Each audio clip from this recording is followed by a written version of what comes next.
ফুটবলে সময়টা ভালো যাচ্ছে না ব্রাজিলের। পুরো দলে এক প্রকার পরিবর্তনের হাওয়া লেগেছে, কিন্তু এই হাওয়া বদল খুব একটা কাজ দিচ্ছে না। কোচ দরিভাল জুনিয়রের উড়ন্ত শুরুটাও অনেকটা মাটিতে নেমেছে। চলতি বছর মহাদেশীয় আসরের শেষ চারেও যেতে পারেনি ব্রাজিল, হারতে হয়েছিল উরুগুয়ের কাছে। বছরের শেষ ম্যাচেও সেই একই প্রতিপক্ষের কাছে হতাশাজনক এক ড্র করেছে সেলেসাওরা। ব্রাজিলের জন্য এই ম্যাচে কম প্রাপ্তির নয়।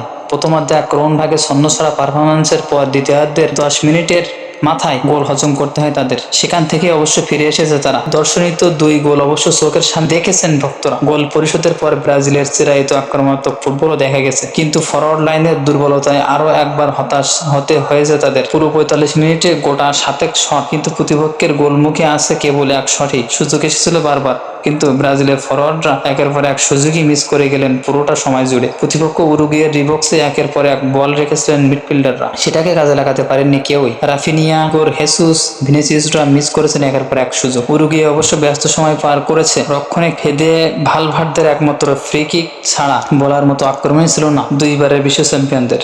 লাতিনের দুই ফুটবল পরাশক্তির লড়াইটা প্রথমার্ধ শেষে থাকলো গোলশূন্য। খেলা শেষ হলেও জয়ের দেখা পায়নি কোনো দল। হতাশা নিয়ে বছর শেষ করলো ব্রাজিল।